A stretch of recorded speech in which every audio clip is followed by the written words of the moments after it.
غزوہ خندق کا جو موقع تھا، صحابہ خندق کھود رہے تھے مدینے کی طرف اور ہر ایک محنت میں لگا ہوا تھا، تو اس وقت آپ صلی اللہ علیہ وسلم کی زبان پہ جو جملے تھے صحابہ میں ایمان کو بڑھا رہے تھے. کیا فرمایا آپ نے؟ اللہم لا عیش الا عیش الاخرہ. یہ آپ جملے بار بار دہرا رہے تھے. وہ صحابہ جو پیٹ پر پتھر باندھے ہوئے تھے اور کئی دنوں سے فاقے کی زندگی گزار رہے تھے اور دشمن حملے کے لیے تیار تھا اور پریشانی کے عالم میں تھے، تو آپ کی زبان سے کیا جملہ؟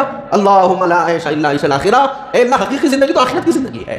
یہ زندگی تو ختم ہونے والی ہے، موت پر اس کا اینڈ ہو جائے گا، موت پر ختم ہو جائے گی زندگی. آج جوانی ہے، کل جوانی نہیں رہے گی. آج طاقت ہے، کل طاقت باقی نہیں رہے گی. آج صحت ہے، کل صحت باقی نہیں رہے گی. یہ زندگی کا خاتمہ تو یقینی ہے. اے اللہ، اصل زندگی تو آخرت کی ہے. اللہم لا عیش الا عیش الاخرہ. اے اللہ، وہاں پر کامیاب کر دینا. تو یہ جملہ ایسا تھا، صحابہ کہتے ہیں ہمارے اندر ایک ایمان کی اسپرٹ پیدا ہو گئی. إن صلاتي ونسكي ومحياي ومماتي لله رب العالمين. الحمد لله وكفى والسلام على عباده الذين اصطفى. ما بعد،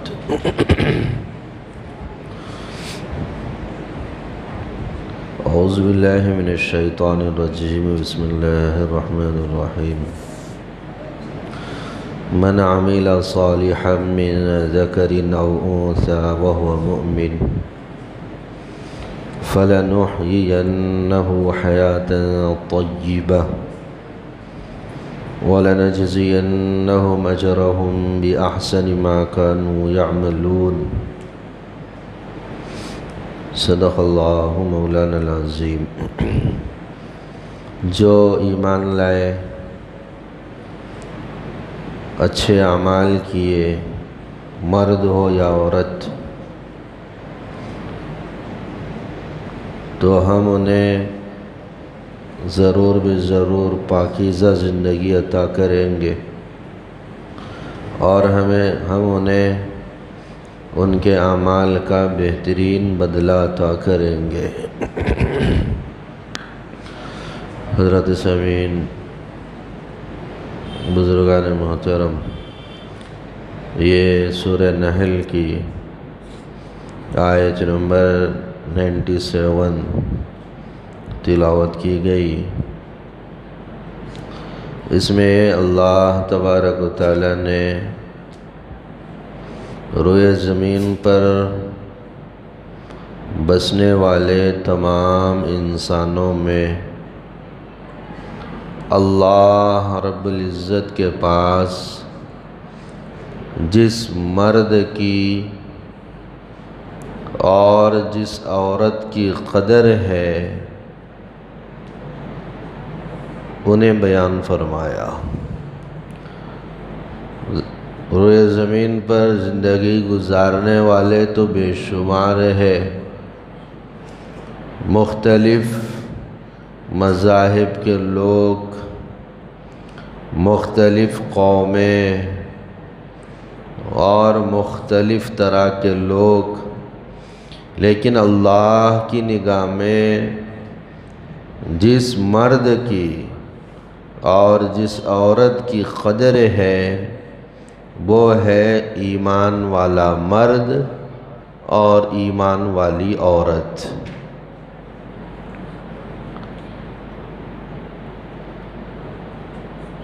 ایمان والے ہونا یہ بہت بڑی دولت، بہت بڑی سعادت اور بہت بڑی خوش قسمتی ہے.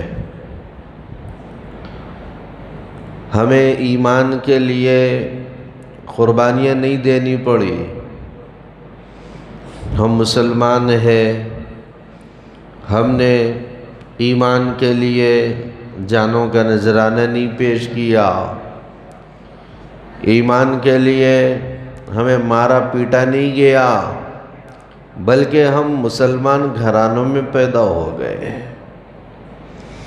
ایمان کی قدر اس شخص سے پوچھئے، اس عورت سے پوچھئے اور اس مرد سے پوچھئے کہ ایمان لانے کے نتیجے میں انہیں سب کچھ چھوڑنا پڑا، قربانیاں دینی پڑی، عزیز و اقارب سے بچھڑنا پڑا، محبتوں کو قربان کرنا پڑا، ان سے پوچھئے ایمان کی حقیقت کیا ہے؟ یہ اللہ کا کرم، اللہ کا فضل ہے کہ مسلمان گھرانے میں ہم پیدا ہو گئے اور ہم نے پورا ماحول، مسلم ماحول دیکھا، خاندان کو مسلم خاندان دیکھا۔ حضرات صحابہ کی مثال ہمارے سامنے ہونی چاہیے۔ کیا وجہ تھی؟ ہم نے بھی کلمہ پڑھا، حضرت بلال حبشی رضی اللہ عنہ نے بھی کلمہ پڑھا تھا، ہم بھی وہی کلمے کا اقرار کرتے، ہم نے بھی کہا اشہد ان لا الہ الا اللہ واشہد ان محمدًا عبدہ ورسولہ، ہمارا اقرار بھی یہی، حضرت بلال حبشی رضی اللہ عنہ کا اقرار بھی یہی۔ لیکن انہیں کتنی قربانیاں دینی پڑی ایمان میں آنے کے لیے؟ مارا جاتا، پیٹا جاتا، گھسیٹا جاتا، لولوہان ہو جاتے، لیکن زبان سے کیا کہتے؟ احد احد، اللہ ایک ہے، میں ایک خدا کو مانتا ہوں جو 360 بت تمہارے رکھے ہوئے ہیں کعبے کے اندر، میں ان کو نہیں مانتا، میں ایک خدا کو مانتا ہوں۔ ایمان کی اہمیت ان کے پاس تھی، ایمان کی قدر تو ان کے پاس تھی، جنہوں نے جب ہجرت کر کے مکے سے مدینہ گئے تو کسی کو شوہر چھوڑنا پڑا، کسی کو اولاد چھوڑنا پڑا، کسی کو پراپرٹیاں چھوڑنی پڑی، کسی کو باغات چھوڑنے پڑے، لیکن وہ پیچھے نہیں ہٹے، سب کچھ چھوڑ کر ایمان کے لیے وہ آگے بڑھ گئے اور مدینہ ہجرت کر گئے۔ تو ایمان اتنی قیمتی شے ہے، آج بھی قیمتی شے ہے۔ مجھے کیوں نہیں سمجھ میں آ رہی؟ ہمیں کیوں سمجھ میں نہیں آ رہی؟ اس واسطے کہ ہم نے وہ قربانیاں نہیں دی ہیں۔ اس باپ سے پوچھئے جس باپ نے خون پسینہ ایک کر کے ایک بلڈنگ تیار کی ہو، ایک چھت تیار کی ہو، پھر اس کے اندر رہنے والا وہی بیٹا جب جوان ہوتا ہے اسے اس گھر کی کوئی قدر نہیں ہوتی، وہ تو سمجھتا ہے مجھے مل گیا، لیکن باپ کی قربانیاں ہیں اس بلڈنگ کی بنیادوں میں، اس نے پوری جوانی لگائی ہے، لیکن اس کو اتنی قدر نہیں ہوتی۔ وہ تو کہتا ہے مجھے تو بنے بنایا مل گیا، بنے بنایا لقمہ تھا، اس کو میں کھا رہا ہوں۔ لیکن باپ کے دل سے پوچھئے تنہائی میں بٹھا کر، وہ کہے گا اس کے لیے میں نے کیا کیا قربانیاں دی ہے، کتنے پاپڑ میں نے بیلے ہیں، کس کس کے پاس میں گیا ہوں، کتنی محنت میں نے کی ہے، کتنا وقت میں نے لگایا ہے، اس باپ کو معلوم ہوتا ہے۔ یہی حال ہو گیا، انہوں نے قربانیاں دی تھی، ایمان کی اہمیت ان کے دلوں کے اندر تھی، ایمان کی قدر ان کے دلوں کے اندر تھی، اور آج یہی ایمان اور اسی ایمان کی قدر آج دلوں کے اندر اتری نہیں ہے۔ یہی وجہ ہے کہ غیروں کے تہواروں میں بھی شریک ہو جاتے، دوسروں کے تہوار کو بھی قبول کر لیتے، اور دوسروں کی دعوتوں کو بھی قبول کر لیتے، اور ایمان کو نقصان پہنچانے والی جو چیزیں ہیں اس میں فرق نہیں کرتے۔ اس واسطے بہت سنبھالنے کی ضرورت، بہت بڑا خزانہ ہے ہمارے پاس، شیطان بھی طاق میں بیٹھا ہوا ہے، اور جتنے بھی اسلام دشمن چیزیں ہیں وہ تمام کی تمام طاق میں بیٹھی ہوئی، کس طرح اس کے ایمان کو چھین لیا جائے۔ آپ صلی اللہ علیہ وسلم نے فرمایا تھا ایک وقت آئے گا قرب قیامت، ایمان پر جمے رہنا، ایمان کو بچانا ایسا ہوگا جیسے ہاتھ میں انگارہ پکڑ کر چلنا، اتنا دشوار۔ تو موجودہ حالات وہ یہی ہے، ہم تو مسلمان ہیں لیکن بہت ساری چیزیں آج ایمان کو خراب کرنے والی، بہت سارے فتنے ہیں، بہت ساری آزمائشیں ہیں، بہت سارے نعرے ہیں، بہت سارا ٹارچر ہے۔ اسلام، مسلمان، قرآن، پیغمبر اسلام، یہ تمام چیزوں کو ایک ٹارگٹ بنایا گیا۔ تو ان حالات کے اندر دل میں ایک پکا یقین ہونا کہ میری کامیابی اسی کے اندر ہے، قرآن میں میری کامیابی ہے، شریعت میں میری کامیابی ہے، ایمان کے ساتھ دنیا میں جاؤں گا اسی میں کامیابی ہے۔ اس واسطے خود بھی ایمان پر جمنا اور اپنی نسلوں کے متعلق بھی فکر کرنا اور ان کو بھی ایمان پر جمانا، یہ ہم سب کی ذمہ داری ہے۔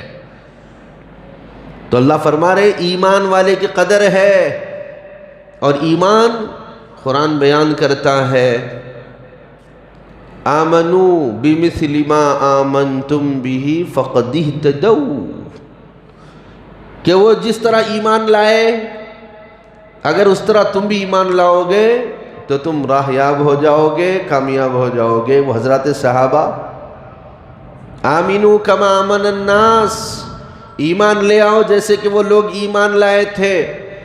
ان کا ایمان اللہ کی ذات پر کتنا مضبوط تھا، رسول اللہ صلی اللہ علیہ وسلم کے طریقوں پر کتنا وہ عمل کرتے تھے، اور فکر آخرت ان کے دلوں میں کیسی تھی، اور دنیا کو وہ کتنا استعمال کرتے تھے۔ یہ تمام چیزیں وہ صحابہ کی زندگیوں کے اندر ہمیں ملتی ہے۔ قرآن بھی بیان کرتا ہے، قرآن کہتا ہے کہ اگر عبادات دیکھنا ہے تو دیکھو، فرمایا تراہم رکعا سجدا یبتغون فضلا من اللہ ورضوانا، اے مخاطب تم ان کو دیکھو گے کبھی رکوع کر رہے ہیں، کبھی سجدہ کر رہے ہیں، رب کی رضا میں لگے ہوئے ہیں، میرا رب راضی ہو جائے۔ تو قرآن کی اس آیت سے کیا معلوم ہوا کہ ہماری زندگی کے اندر بھی عبادت کا یہ اہتمام ہونا چاہیے، نمازوں کا اہتمام ہو، رکوع سجدے کا اہتمام ہو، اور ہر عمل میں رب کی رضا مقصود ہو، رب کی خوشنودی مقصود ہو، وہ ہمارے لیے آئیڈیل ہے۔ عبادت کیا کرتے تھے رب کو راضی کرنے کے لیے، دنیا میں اعمال کرتے تھے رب کو راضی کرنے کے لیے، تو لہذا ہماری زندگی میں بھی عبادات ہونا چاہیے اور رب کی رضا کے لیے کرنے کا یہ جذبہ ہونا چاہیے۔ یہی وجہ ہے ان کے دلوں میں اخلاص بہت زیادہ تھا۔ آپ صلی اللہ علیہ وسلم نے کیا فرمایا کہ بعد والے احد پہاڑ کے برابر سونا خرچ کر دے تو میرے صحابہ نے جو ایک مٹھی جو صدقہ کیا ہو وہ احد کے پہاڑ اس کے برابر نہیں ہو سکتا۔ ان کے دینے میں اتنا اخلاص تھا۔ ویسا اخلاص ہم پیدا کریں، اپنی نیت کو درست کریں، اللہ کی رضا کے لیے کرنے کا مزاج بنائیں۔ یہی ہے ایمان، یہی ہے ایمان میں ترقی۔ آج بھی بہت سارے لوگ ہیں، بہت سارے لوگ ہیں، ہم بھی دیکھتے ہیں جب سڑکوں پر کہیں پر جاتے ہیں، میں نے بھی دیکھا جو غریب محتاج مفلس ہوتے ہیں، تو میں نے بھی دیکھا بڑی بڑی رقم انہوں نے ہاتھ میں دے دی اور پیچھے پلٹ کر تک نہیں دیکھے چلے گئے۔ ان کے دلوں میں اخلاص ہے، دینے میں اللہ کی رضا ہے۔ ایک محتاج نظر آ گیا، میں اس کی مدد کروں گا، مجھے اب کسی کی واہ کی ضرورت نہیں ہے۔ بہت سارے لوگ ہیں رات کی تاریکیوں میں جاتے ہیں، جو لوگ سڑکوں پر چوراہوں پر اکڑ رہے ہوں، ٹھٹک رہے ہوں، انہیں چادریں بے شٹ اڑا دیتے ہیں، چلے جاتے ہیں اللہ کی رضا کے لیے۔ دواخانوں میں جاتے ہیں، بیماروں کو دیکھتے ہیں، فروٹ دے دیتے ہیں، چلے جاتے ہیں۔ بہت سارے ایسے ہیں جو دیتے ہیں اور ان کی دلی خواہش یہ ہوتی ہے ہمارا نام نہ آئے، اسکرین پہ ہمارا نام نہ ہو، کوئی ہمیں نہ جانے، کوئی ہمیں نہ پہچانے۔ ایسے لوگ بھی بہت ہم نے دنیا میں دیکھے ہیں۔ تو یہ کیا جذبہ ہے؟ یہ وہ جذبہ ہے جو قبر میں جانے کے بعد کام آنے والا ہے۔ اور صحابہ کی زندگیوں کے اندر یہی جذبات تھے. اس واسطے ان کے دینے میں ہمارے دینے میں بہت بڑا فرق ہے. لیکن ہمارے اندر بھی اخلاص اگر پیدا ہوگا تو پھر عمل کی قدر بڑھ جائے گی. ایک جگہ فرمایا صحابہ کے عمل کو، کانوا قلیلا من اللیل ما یہجعون وبالاسحار هم یستغفرون. سورہ زاریات کے اندر ہے.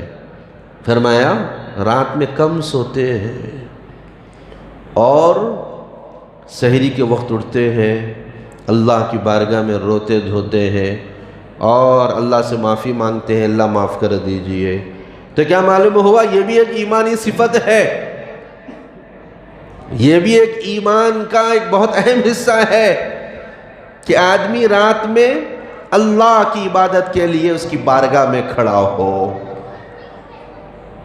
اور پھر عبادت کرنے کے بعد تکبر نہیں، بڑائی نہیں، اور کسی پہ احسان جتانا نہیں، بلکہ وَبِالْأَسْحَارِ هُمْ يَسْتَغْفِرْنَ، اللہ معاف کر دیجئے، یہ میری عبادت میں نے کی ہے، قبول ہوئی یا نہیں ہوئی نہیں معلوم، روز محشر میں معلوم ہوگا کھرا کیا تھا کھوٹا کیا تھا. یا ہم نے بڑے بڑے درس قرآن دے دیے، بڑی بڑی لمبی لمبی تقریریں ایمان پر کر دی، بڑی بڑی نمازیں ہم نے پڑھ لی، قرآن مجید کی تلاوت کر لی، سو ریزلٹ اس کا وہ تو وہاں پر ہے. ایک اللہ والے دکان پر گئے اور کوئی چیز خریدی اور جیب میں سے ایک سکہ نکال کے دکاندار کو دیا. دکاندار لیا، لینے کے بعد کہا کہ یہ سکہ تو کھوٹا ہے، بازار میں نہیں چلتا. اتنا سننا تھا، بے ہوش ہو کر گر گئے، وہیں پر بے ہوش ہو گئے. لوگ جمع ہو گئے اور ان کو ہلایا، اٹھیے کیا بات ہے؟ تو دکاندار نے کہا میں نے کوئی نہیں کہا، میں نے تو بس یہ کہا کہ سکہ کھوٹا ہے، نہیں چلتا. تو اللہ والوں کے بدن پر کپ کپی طاری ہے.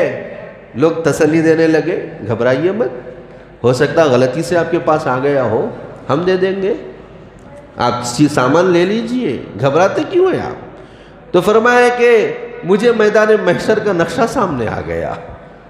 میدان محشر لگا ہوا ہوگا، میں نمازیں لے کر پہنچوں گا، میں قرآن کی تلاوت لے کر پہنچوں گا، میں حج اور عمرہ لے کر پہنچوں گا، میں صدقہ خیرات لے کر پہنچوں گا. لیکن اگر اللہ وہاں کہہ دے یہ کھرا نہیں ہے کھوٹا ہے تو میرا کیا بنے گا؟ وہ میدان محشر کا نقشہ سامنے آ گیا، اس واسطے میرے بدن پر لرزہ طاری ہے. یہ کیا چیز ہے؟ فکر آخرت. کہ آخرت کی فکر جب تک دل میں پیدا نہیں ہوتی تو آدمی کے اعمال میں جان بھی پیدا نہیں ہوتی. جو بھی عمل کرتا ہے دنیا کے لیے تھوڑی ہے، دنیا میں صلہ بھی ملنے والا نہیں ہے، جو کچھ ملتا ہے وہ تو تھوڑا موڑا ہے. اللہ اس آیت میں بھی فرما رہے ہیں کہ جو بھی ہے اصل میں تو آخرت میں ملے گا. اس واسطے صحابہ کا مزاج یہ تھا، اے اللہ دنیا جیسی بھی ہے گزر جائے، آخرت میں آپ بھلا کر دیجئے. اور غزوہ خندق کا جب موقع تھا، صحابہ خندق کھود رہے تھے مدینے کے اطراف اور ہر ایک محنت میں لگا ہوا تھا. تو اس وقت آپ صلی اللہ علیہ وسلم کی زبان پہ جو جملے تھے صحابہ میں ایمان کو بڑھا رہے تھے. کیا فرمایا آپ نے؟ اللہم لا عیش الا عیش الاخرہ. یہ آپ جملے بار بار دہرا رہے تھے. وہ صحابہ جو پیٹ پر پتھر باندھے ہوئے تھے اور کئی کئی دنوں سے فاقے کی زندگی گزار رہے تھے اور دشمن حملے کے لیے تیار تھا اور پریشانی کے عالم میں تھے، تو آپ کی زبان سے کیا جملہ؟ اللہم لا عیش الا عیش الاخرہ. اے اللہ حقیقی زندگی تو آخرت کی زندگی ہے، یہ زندگی تو ختم ہونے والی ہے، موت پر اس کا اینڈ ہو جائے گا، موت پر ختم ہو جائے گی زندگی.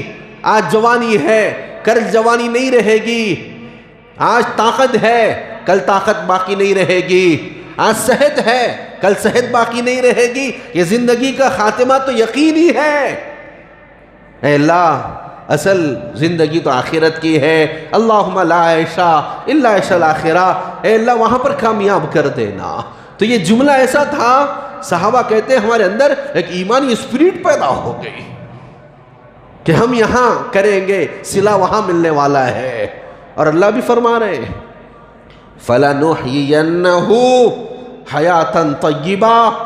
ایمان اگر زندگی میں ہوگا، اعمال اگر زندگی میں ہوں گے، ہم حیات طیبہ عطا کریں گے. اچھی زندگی، بہترین زندگی. ایک زندگی دنیا کی ہے، لیکن وعدہ اللہ کا یہاں پر بھی ہے، وہاں پر بھی ہے. اور وہاں کی جو زندگی ہوگی حیات طیبہ، وہ اعلیٰ کوالٹی کی زندگی ہوگی. حیات طیبہ کیسی زندگی؟ ایسی جوانی جس پر کبھی بڑھاپا طاری نہیں ہوگا، اور ایسی صحت جو کبھی بیماری سے نہیں ملے گی، اور ایسا لباس کبھی بوسیدہ نہیں ہوگا، اور ایسی نعمتیں کبھی فنا کے گھاٹ نہیں اترے گی. ہر چیز ہمیشہ ہمیشہ کے لیے رہے گی. اللہ کا وعدہ ہے ایمان والوں کے لیے، اعمال والوں کے لیے اللہ کا وعدہ ہے میں وہاں پر بہترین زندگی عطا کروں گا. نہ جوانی ختم ہوگی، نہ نعمتیں ختم ہوگی، نہ دیدار خداوندی ختم ہوگا، نہ وہاں کا عیش ختم ہوگا. اس کے لیے آدمی کو یہاں فکر کرنا ہے. اللہ کہہ رہے ہیں کہ یہاں بھی زندگی دوں گا، اچھی زندگی دوں گا. اور یقین یہی ہے اور سچی بات یہی ہے کہ ایمان اور اعمال صالحہ کرنے والوں کو اللہ دنیا میں بھی اچھی زندگی عطا فرماتے. اچھی زندگی کا مطلب ہمارے پاس دنیا مل جائے، دنیا کی چیزیں مل جائیں، یہ اچھی زندگی نہیں ہے. اچھی زندگی وہ ہے کہ رب کی رضامندی ملے. اچھی زندگی وہ ہے ایمان کے ساتھ دنیا سے خاتمہ ہو. اچھی زندگی وہ ہے توبہ والی زندگی ملے. اچھی زندگی وہ ہے تقوی والی زندگی نصیب ہو. اچھی زندگی وہ ہے جو قرآن والی زندگی ہو. اچھی زندگی وہ ہے جو نبی کی سنتوں والی زندگی ہو. یہ ہے بہترین زندگی. اللہ جب دیتے ہیں تو آدمی ناکامیوں میں بھی، ویرانیوں میں بھی آدمی خوش رہتا ہے. اے اللہ آپ نے ایمان کی دولت دے دی، تقوی کی دولت دے دی، نماز کی حلاوت دے دی، ذکر کی لذت دے دی، اپنا تعلق نصیب کر دیا. اے اللہ مجھے اور کیا چاہیے؟ اے اللہ بہت بڑی نعمتیں آپ نے دے دی. تو دنیا میں بھی خوش رہتا ہے اور آخرت میں بھی خوش رہے گا. اس کو کبھی حسرت نہیں ہوتی مجھے یہ نہیں ملا، میں نے یہ نہیں پایا، مجھے وہ حاصل ہونا تھا. یہ حسرتیں نہیں رہتی دل کے اندر، بلکہ یہ ہوتی ہے اللہ آپ نے جو کچھ عطا کر رکھا ہے مجھے اس کا استحقاق نہیں تھا، میں اس کا حقدار نہیں تھا. اے اللہ آپ نے دے دیا، یہ آپ کا کرم ہے. دولت دی، شہرت دی، اولاد دی، بیوی بچے دیے، علم دیا. اے اللہ یہ تو آپ کا کرم اور فضل ہے، میں تو کسی لائق نہیں تھا. تو یہ احساس اس کی زندگی کے اندر پیدا ہوتا ہے. تو حیات طیبہ دنیا کے اندر بھی ملتی ہے اور آخرت کے اندر تو لامحدود ہے. ہر چیز، ہر نعمت اللہ عطا فرمائیں گے. اللہ فرما رہے ہیں وَلَنَجْزِيَنَّهُمْ أَجْرَهُمْ بِأَحْسَنِ مَا كَانُوا يَعْمَلُونَ. وہاں کا صلہ سب سے بڑا ہے، وہاں کی زندگی سب سے عمدہ ہے، اور وہاں کی تیاری کے لیے ہم یہاں پر ہیں. اس واسطے اگر ہماری زندگیوں کے اندر آخرت والی فکر، آخرت والے اعمال کی فکر اگر پیدا ہو رہی ہے، اس میں اضافہ ہو رہا ہے، تو سمجھیے قرآن کے پیغام کو ہم نے سمجھا ہے. قرآن کے پیغام پر عمل کرنے کا ایک داعیہ ہمارے دل میں پیدا ہوا ہے. اس کو اور بڑھاتے جائیں اور اس کے اندر اضافہ کریں. پھر یہی ایک چراغ ہوگا جو ہماری زندگیوں میں تقوی کو پیدا کرے گا، تعلق مع اللہ کو پیدا کرے گا، تعلق مع رسول کو پیدا کرے گا، اور شریعت پر چلنے کے لیے ہمارے لیے معین و مددگار ہوگا. اللہ تبارک و تعالیٰ سے دعا ہے اس آیت مبارکہ کے ذیل میں جو باتیں کہی گئی ہے، اے اللہ ہم سب کو توفیق عمل نصیب فرمائیے، ہمارے ایمان میں اضافہ فرمائیے، ہمارے اعمال میں روح اور جان عطا فرمائیے، اور حیات طیبہ دنیا میں بھی نصیب فرمائیے اور آخرت میں بھی نصیب فرمائیے.